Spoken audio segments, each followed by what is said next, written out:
for many years, for decades, I never talked again about my materials from the Xangô de Recife. That was my first long and deep research in Brazil.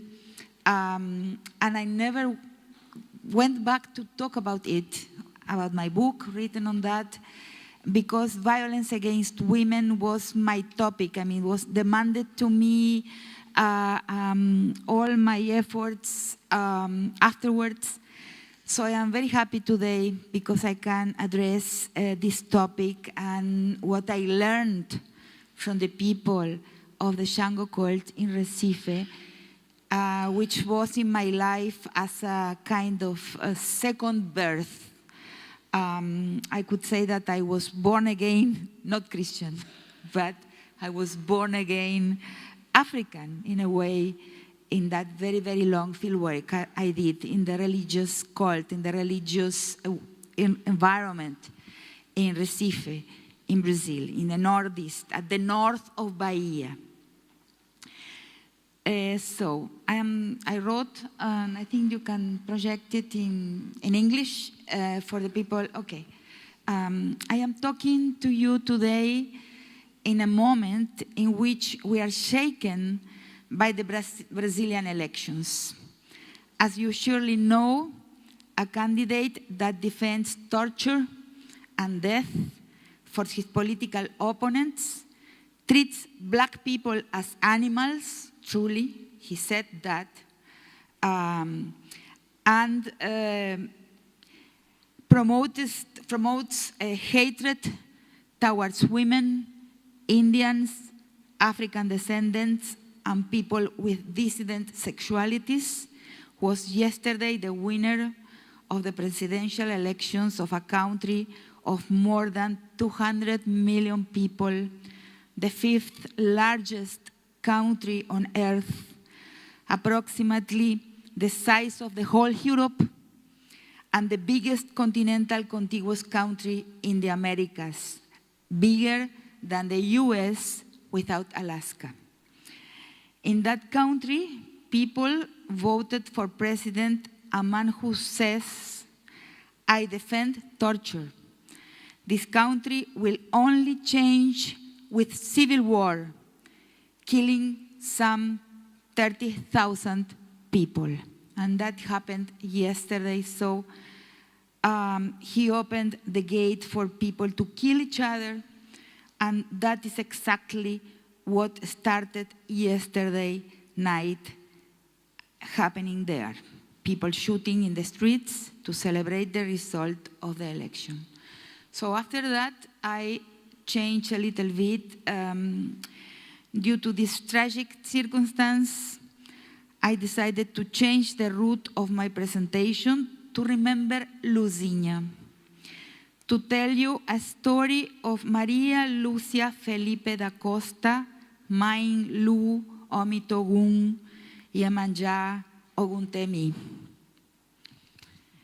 Luzinha was a young daughter of Iemanjá, belonging to the most traditional and prestigious house in Recife and in the whole of Brazil. She belonged to a lineage directly descending from the founder of the religion, Payadão, and to the African-born Inés Joaquina da Costa Ifatinuque, known as Aunt Inés, Tia Inés, who arrived to Brazil in 1875 and died in 1905. When Luzinha's Orisha came down in possession, she danced and sang as I had never seen anyone doing it so beautifully. Luzinha's Orisha was magnificent, superb, and to my foreign eyes, a great artist and a great performer. So, I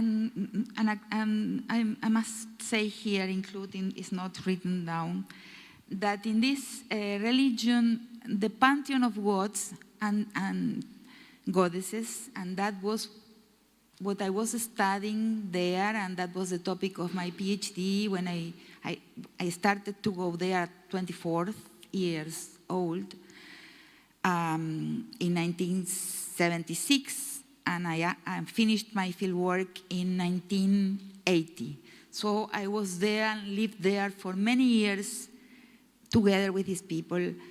And the thing is that the Pantheon expresses the variety of individual personalities. My research was in ethnopsychology, I think, how each god, each person had an owner of the head and a secondary orisha, a secondary god or goddess, and this composition expressed the personality of each one. So in the slave trade, what was the reality of the religion in Africa, which was location and family ties, was disrupted, as Elsa said now at the beginning of her talk, was completely disrupted, and the relationship with the Orisha became individual. So the Orisha told who you were individually, but in relation to others. There was relationship, but there was also the broken links of locality and the broken links of family ties who had to be remade, reconstructed, rebuilt in the new land. So these two orishas composed your head and would say to other people who you were. For example, myself, I am a daughter of Yansan, who is a warrior, a revengeful orisha, and Yemanja, the one I will speak today to you. So everyone has. You can be a Martian that comes to Earth, and the people would look at you until they can map you, and say who you are, even from Mars, from the North Pole, from wherever you are, people will capture and describe you by this composition of your head. And they say something really, really very, it is a piece of important wisdom when they say that a mature person, not an old person, but a mature person has the whole altar, the PG in the head. It's like an actor. I mean, you can be one, or you can be the other, you can be in another one, depending to the situation, in the dramatic situation, in the scene you are transversing, in the scene you are going through, you can activate one or another depending on convenience. So a mature person has the whole altar and all the orishas in the head. The other thing is that when you go into possession, one of your two orishas, but mainly the main one, the owner of the head, comes and expresses itself in your body. That means two things. I was exploring that in my PhD thesis for many years, but a long, long time ago. In a choreographic way, which is something very superficial and simple, and that is for a very young people, for people who are recently initiated. So you can see if your steps go this direction, you move like that, you move like that, or you move like that. This is choreography. But there is a second level, which is muscular. You were speaking about that. And that, for the very experienced people, only moved muscles. And where do you put the tension? Where is your tension? For example, comparing the two most masculine gods, Ogun, which is warrior, one-track minded, and Shango. Both of them are exceedingly strengthful. They have lots of force. But Ogun, when he dances, concentrates muscles in one point down at the front. At Shango, puts the strength in a dispersed way, dispersed forces. So he loses forces because he's a very charming and, how can you say, a womanizer. So he disperses forces all the time. It's very beautiful, but Ogum concentrates the effort to the front and underneath. So he doesn't lose any force, any strength in the way he dances. At that time, I could dance like all of them. I was very young and I learned. But the fact is, the choreography can be false. But the muscular disposition of relaxing and putting tension is what really matters, and what the old people, the knowledgeable people there, look at. Where is the strength and the relaxation of your body in possession? And that is almost invisible if you are not advised, if you are not prepared to look inside the body. So, Lucinha, I continue now with the text. So, Lucinha was a great, magnificent, for me at that time, I was very naive, no? A great artist and a great performer. So, as I was saying, during the year of 1980, I was carrying my third period of ethnographic fieldwork among the people of the Afro-Brazilian religious houses in the city of Recife, at the northeastern region of Brazil, when the great Afro-Brazilian thinker and activist Abdias do Nascimento was just returning to the country after more than a decade of exile. That was exactly immediately after the dictatorship finished. Finished up to now, up to yesterday. That was the year he published his book Quilombismo, una alternativa política afro-brasileira. Could be translated because it's one of his few books which is not translated into English, as long as I know, as far as I know. Could be translated as Maronism, an Afro-Brazilian political alternative. Abdias was, among many other things he did, the founder and director of the Teatro Experimental do Negro, the Black Experimental Theater, which he created in 1944 and interrupted. He had to abandon it in 1968 due to dictatorship, when he had to leave Brazil for the US in exile. As I said, I was there as a typical Argentine young person, quite white for the environment of the poor neighborhoods of Recife, where the religious houses are located, and quite ethnocentric myself in my worldview and my understandings of politics when Abdias returned to Brazil and published O Quilombismo. So I was my building, I mean, my young years, I was a Marxist. My preparation, my political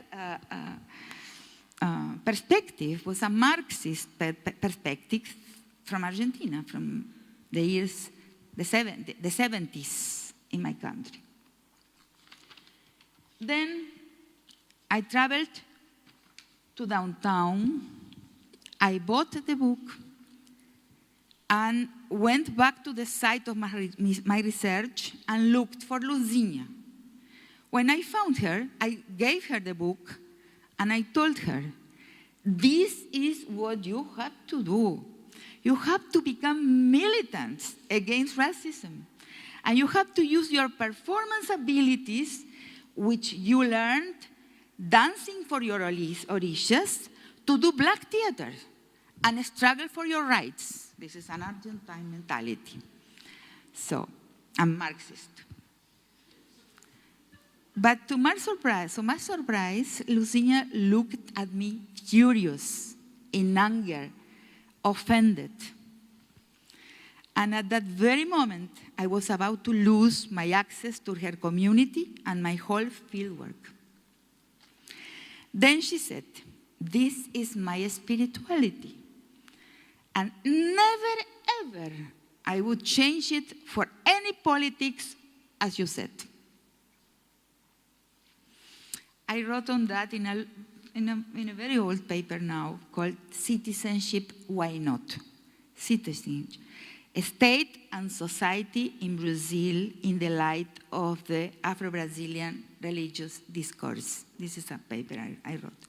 So astonished I was that my whole world cracked. And when Luciña said that to me, I was so terribly disappointed, and I think my whole world, you cracked down. And I had two possibilities. Two options. One of them was to understand that Luciña was really stupid, and that certainly, as the old Marx said, religion was the opium of the people. I could have done that. The other possibility was to consider Luciña's answer as a proposition, a statement of something that I had to analyze, interpret, and finally understand. Thanks God, thanks to the Orishas, I took this second path up to today. That choice guides my understanding of many things up to today. What Luciña had meant with "this is my spirituality." So, I was astonished, as I said.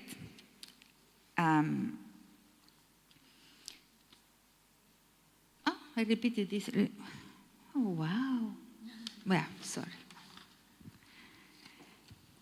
Following the second track, Luciña's phrase sent me so far as I am today. Even today, as I said, I learn and confirm every day what she told me.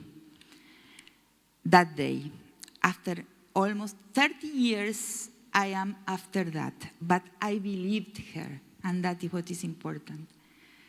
First, let us respect people who were able to keep their civilization going in a distant territory, distant from Africa, along 15 years of genocide.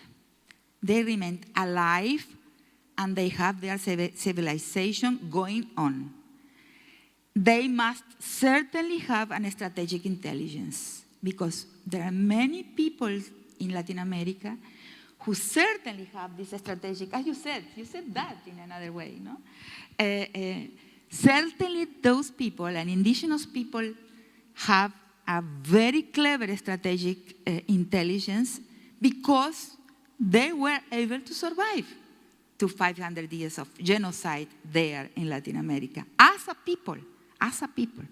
It's very interesting. I was remembering now when you spoke about the archaeological leftovers of the indigenous people, that there is a great African Brazilian thinker who died.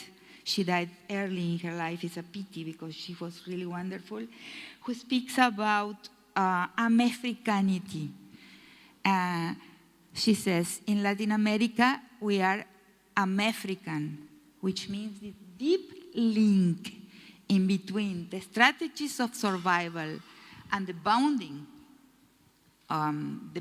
the bonding of indigenous people and Black and African descendants. This idea of Americanity is great and starts to be explored now by many thinkers, by many Black thinkers in Brazil, and I appreciate it too.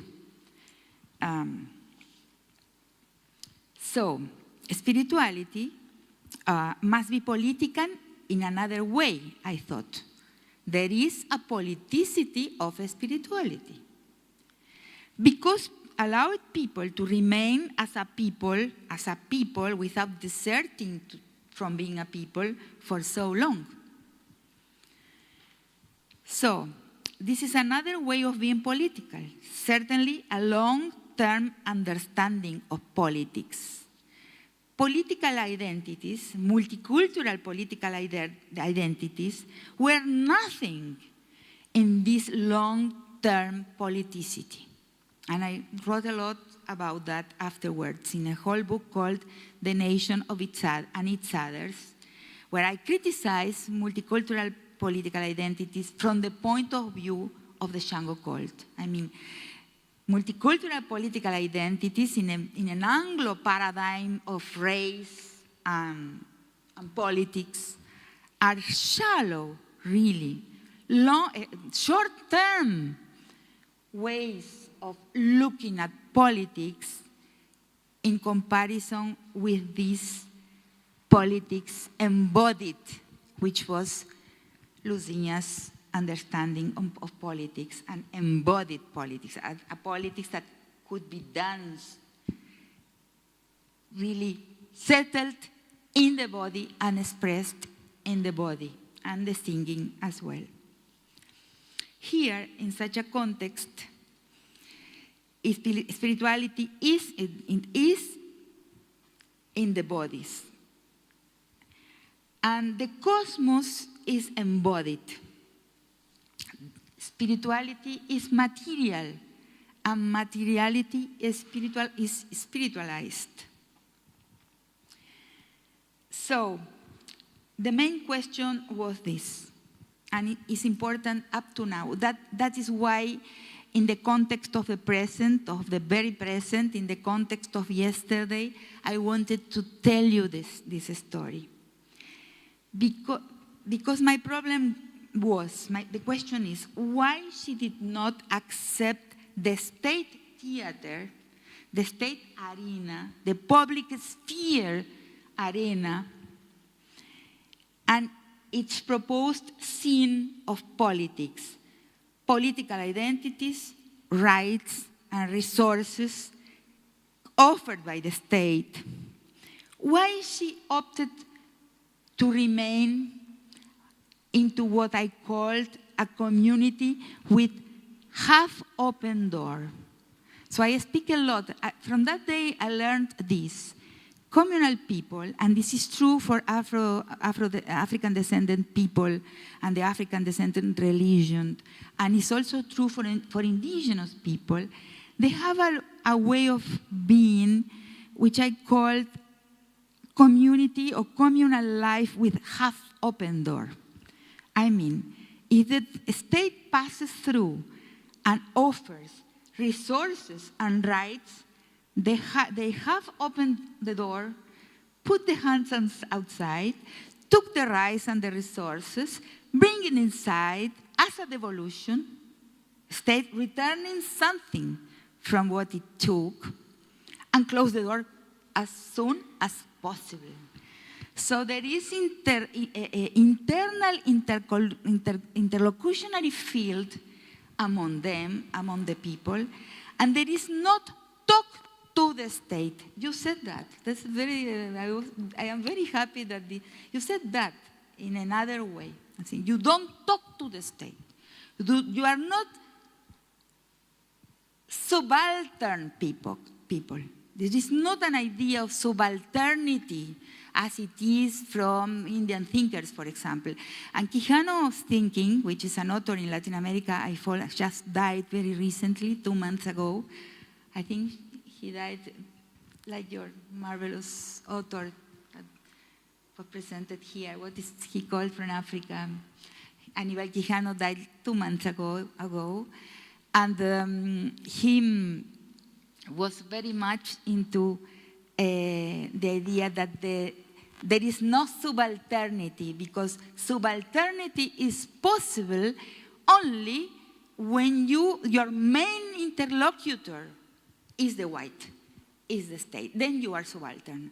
But there is an interlocutionary field and politicity which is communal and is inside the people environment. And I have many, many proofs for that in the place I did my field work. I mean, there were things that were said, not even to me. I went 3 times for long months to do fieldwork there. And one important piece that is completely central to the life of these people, I only realized and discovered by chance in the last of the third period of my research, after years, by chance, and because I lied to the people as a good white anthropologist. I said, they told me, but you know about that? And I said, yes, but I didn't know. This is very bad. So they opened up a door and told me about an aspect of their life, which is sexuality, which I couldn't even glimpse during long months where I was living like that, sleeping in their beds, eating with them. So from that, I can tell you that there is an interlocutionary field inside, and that is something that you will never say to the state, you will never say to the white people, because there is this deep knowledge and true knowledge that the Republican states in our countries are always colonial up to the present. They were built by our Republican leaders just to receive the colonial wealth, the colonial territories, the colonial people, I mean, the work from those people, to receive all that wealth, they built up our states, but they continued to manage the life of people and the life of territories from a position of exteriority, of externality. It means it was always and continued to be always colonial. So we have Republican states in territory, in our capitals, but those states never ever ended to be colonial in the way of, their managerial behavior, in the way they manage their business of, the political business of administration. So all that was into Luciña's answer. There it was the confianza, the distrust, the deep distrust of the state. And this is what happened yesterday. Because behind what she told me, there was the idea that these states always betray us. So I started to analyze this idea of that betraying states, states that always betray us, like yesterday. And I realized that precisely the Orisha that represents the state Iyemanja is Luciña's Orisha, which is the Orisha of the sea. And Iyemanja is also the mother Orisha, but not the mother that brings you up. It's not the caring mother. That's Oshun, the sweet waters. For example, I was for hours and hours in the night after the people in the markets discussing which are the better waters, the salted waters or the sweet waters, river waters or sea waters. I said, what are these people talking about? Why is it so important? Afterwards, I realized that they were discussing which is the best mother, the legitimate mother, Iyemanja, the biological mother, or the caring mother. I mean, the mother of the nurse, what do you call it? The nourrice, no? The nourrice, the mother who takes care, the maid, the servant, no? The African mother who takes care of the white children. Who is the best mother? The river mother, Oshun, or Yemanja, the hierarchical, hieratic sea mother, legitimate blood mother. And Lucius knew it very well because Lucia was a daughter of Yemanja. So Yemanja is the state and is the sea, the treacherous sea that brought the slaves from Africa to America. So the sea is treacherous, and the sea is the mother. This is very complex to understand. For me, it was shocking because I loved my mother, my legitimate blood mother, very much. So I said, no, mother is false. Wow, this is terrible. But the caring mother, I mean, the servant mother is not false. That is the good mother. So all that was there.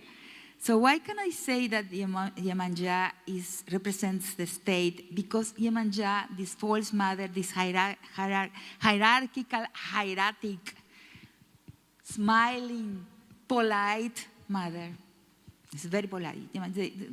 They also, at the beginning, for a long, long time, as I am white and I was doing my field work, I was trying to behave politely. So they believed I was a Yemanja's daughter. So one day I fought. One day I was really very angered by something. I started to fight. And I said, no. This revengeful, this desire for justice is not the Yemanja's personality. So you are Oya. But in the second place, as I am a professor and an academic, I have Yemanja too. It's not very good. I don't like her that much. But it is useful for life. Because no one of those orishas is completely good or completely bad. They combine. There is not that good and bad. There is not the idea of sin as in the West. It's another cosmos. So Yemanja is the one who crowns. And in the myth, which I will synthesize for you, all this is said there. Yemanja had two sons. Ogun, the one that concentrates the effort, that is very disciplined, and was the primogenius, the first son, the son that had to be crowned as king. Was very honest. Was a very well-behaved and honest. Honest, you say honest? Honesto? Or, Honesto. He's a very honest son. So he had to be crowned. He was the first son. And Shango, who was a charming, very clever, foxy son, as I said, a womanizer, very beautiful, this muscular thing. So Shango wanted to be crowned. And then give a poison, not a poison, but a sleeping remedy to Ogun, and put Ogun to sleep. So Ogun sort of was drugged and went to sleep. And Shango dressed himself as Ogun and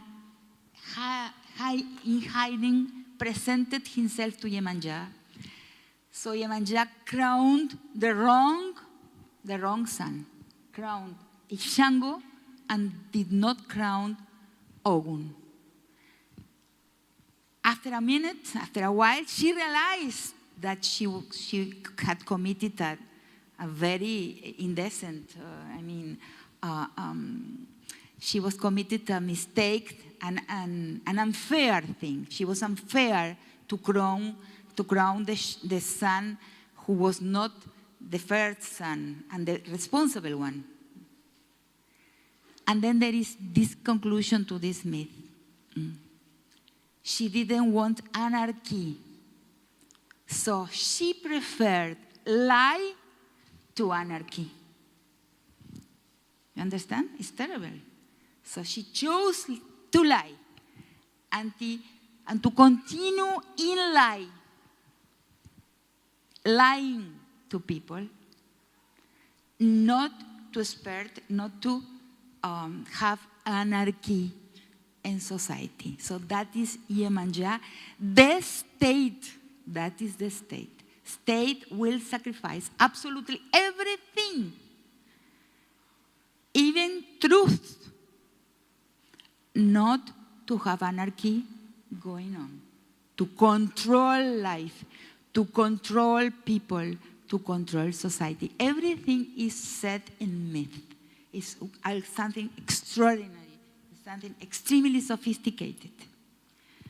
So this is the myth of Yemanja crowning Shango by mistake and preferring order to truth. So the question is, why was that encrypted in myth? Because it was encrypted and codified in myth. So many things in the Shango cult and in all Candomblé religion is encrypted and codified in what I called in my texts the African code, the African codex in Brazil. Political life, the life of the community, of the religious community, is hidden in a domestic language of relationships. So, the leader is called a mother, the mother of saints, or the father of saints. They are hidden behind domestic words. Sons and daughters of saints, brothers and sisters of saints. There is a hiding place in domesticity. Why? To hide from the state. To live in a crease, in a hide, concealing a political community into a household, into the language of a household. This is strategic intelligence, because they consider that to live under the spot, the light of the state was truly dangerous, and we can confirm that literally today. Life is protected in community, in communality, in bonding, in vincularity, obliged and respected in ritual. This is clever, this is wise, and this is sophisticated wisdom. So there is a problem there, because how can you do racial politics? It's very difficult. I will be very brief here, because I want to open up for discussion. It's very difficult to lead the racial politics from the point of view of the religion. Because the main strategy of this religion was in an additive strategy, colonizing the whites. And you can see in all these houses, white people, when they have a problem, coming in and ask for solutions, ask for the oracle of Cauris, ask for answers, and many white people initiate. One of the main French researchers, Roger Bastide, made a phrase, screamed a phrase which is very interesting, because after understanding this society said, Africanus sum. So this is terrible, no? Because it's a French white academic. But I understand it, because myself, I was completely changed after that experience in my life. So in a way, I understand many things that I, as a white person, perhaps I should not understand. I should not have learned. But I am loyal and trying to return to these people as much as I can. So the strategy of survival was an inclusive strategy. So including whites, they could survive. You can make a parallel and a comparison with musicians in the US, because in the US, black religions did not survive. You have the antagonizing situation between Baptist evangelical blacks and Baptist evangelical whites. All became evangelical. What they have there in the US of black religions came from Cuba, from Santeria, and a little bit from Brazil too, in New York and in Florida. But they could not survive as a civilization as they survived in Brazil, and they expanded from Brazil to the south, to the Rio de la Plata countries, to my country, Argentina, and to Uruguay. So the Yoruba religion in Brazil expanded to other countries and survived. So they survived because due to this inclusionary strategy, including whites and Africanizing whites, in a way colonizing Brazil. So as I said in my papers, that Brazil is not colonized by Portugal. Brazil is not a Luso-Portuguese country. Brazil was colonized by white people, but black people, with this way of relating, this vincularity, this way of moving the bodies, this spiritualized politics where spirit and matter are not divorced, are not separated. State politics, this was also in Lucinha's proposition, state politics and law requires subjects that are always themselves, always equal to themselves. If I say I, and this is what I wanted to expose to you in this reciprocal exegesis. I understood that by an exercise of reciprocal exegesis, putting to talk two traditions, the archetypal Jungian, Platonic and Jungian tradition in the history of the West, and the history that becomes the West, and the archetypal understanding of life in the African tradition in Brazil. And putting these two civilizations to converse, to talk to each other, they had many parallels. Greek gods and goddesses, and the Greek building of the person, and the Greek psyche, as I defended in a book in which I put the conversation going, are similar to the Yoruba tradition, mostly in Brazil. They have many parts that can converse very well, can talk to each other very well. But there is one main difference, and this is the constitution of the subject. State politics and law, as I said, require subjects that are always equal to themselves. The I is the responsible I, coherent, rigid, and plastered, equal to itself. That is the way the West sees the subject. In this tradition, I can be many things. I can be myself and not myself. So the centrality of the responsible I, which is really a warrior I, so it had to be kept to be equal to itself through all situations, which is a mistake. Also, it's not true. As many authors like Goffman and many things have said, we are not equal to ourselves in all situations. This is a fiction. This is a myth of the West. Coherence and responsibility is a myth of the West. A myth that these people do not have. Because I can be myself and not myself. I can go through an amount of situations in which I am not obliged to coherence and to my plastered I. So this.